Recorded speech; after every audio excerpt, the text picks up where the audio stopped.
that not everybody in this country is happy. Indeed, a lot of young people have been wound up by scare stories and are actually very angry and very scared about their future. It's an irony, really, that it's the youth of the country that appear to be worried. Right across the whole of the European Union, it is the under-30s that are protesting in the streets against undemocratic centralised control and indeed against the euro and virtually everything that emanates from Brussels. In time, I hope that some of these sharp divisions can be healed when people start to realise that actually life outside the European Union is really very exciting and we've got a much better, brighter future being in charge of our own lives. And certainly the stock markets, despite everything George Osborne told us, have rallied very strongly. FTSE is now about 14% higher than it was during its February lows. And I think a great delight to see the number of Commonwealth countries rushing forward in a bidding war to be the first people to sign a free trade deal with an independent United Kingdom. What the country needs is strong leadership. What it needs is direction. What it needs is not business as usual. I'm certain of one thing. I'm certain that the United Kingdom will leave the European Union. We've won that. And in terms of our Parliament and in terms of our courts, that is a great historic victory.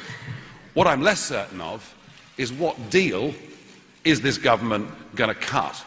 And we need a new Prime Minister who puts down some pretty clear red lines that we're not going to give in on issues like free movement.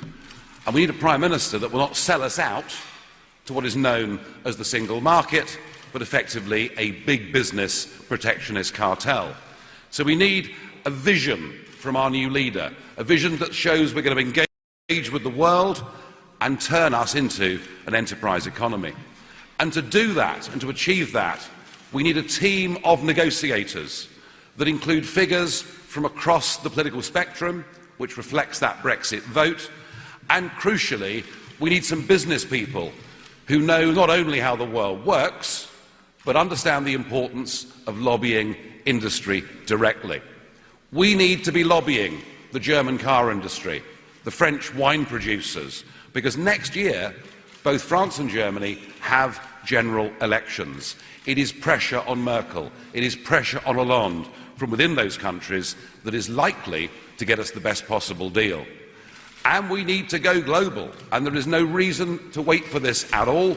As soon as we get a new Prime Minister, we need teams of negotiators. I'm told we haven't got the skill.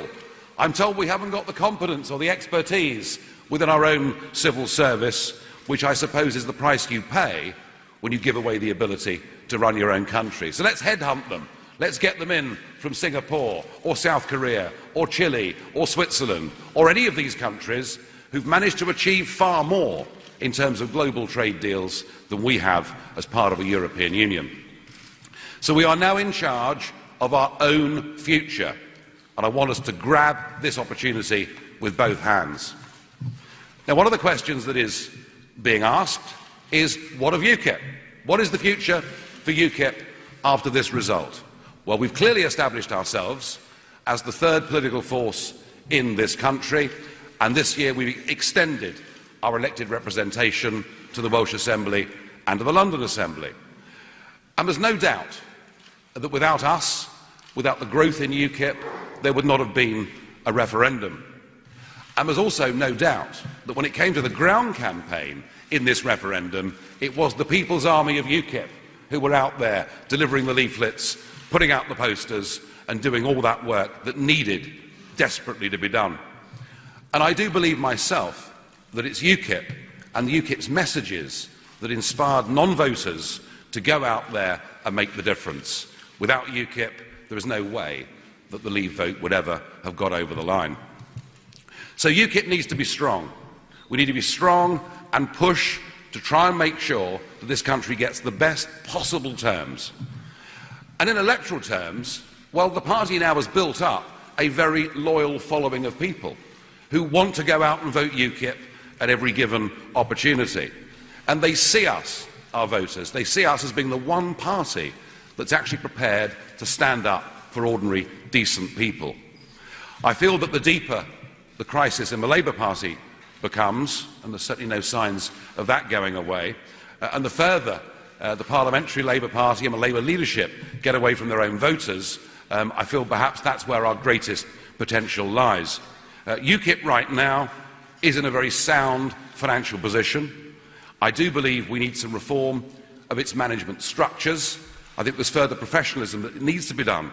But the party is in a pretty good place, certainly compared to all the others. And if we do not get a satisfactory Brexit deal, that allied to the woes of the Labour Party and that groundswell of support that is there amongst UKIP loyalists, if we don't get a good Brexit deal, then in 2020, watch this space. And the other subject of speculation has been, what am I going to do? Well, all I can say on this long journey is a huge thanks to everybody that's helped me, many of whom are in this room today. And it has been a very long journey. Not at every stage of the way an easy one, although most of it, I have to say, has been tremendous fun. But when I think back to when I first stood for UKIP, well, in fact, when I first stood for anybody, in the Eastleigh by-election, which took place in 1994, and I managed to scrape past screaming Lord Such by a massive 164 votes. And to have gone from that to being part of a national campaign that attracted 17.5 million votes for Brexit says to me that, tough though it's been at times, it has certainly all been worth it. I came into politics from business because I believed that this nation should be self-governing.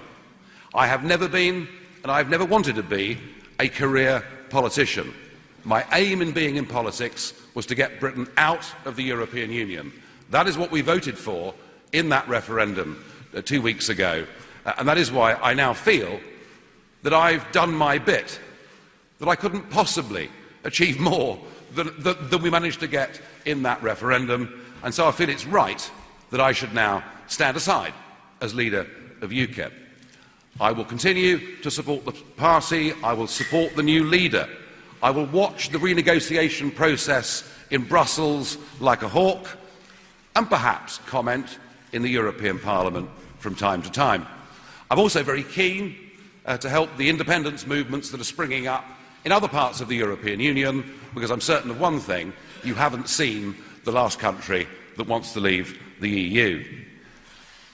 It has been a huge chunk of my life doing this, and it's not easy, perhaps when you feel a degree of ownership of something, to let it go. But it does come, as I say, at a cost, has come at a cost to me and perhaps to those around me. During the referendum campaign, I said, I want my country back. And what I'm saying today is I want my life back. And it begins right now. Thank you.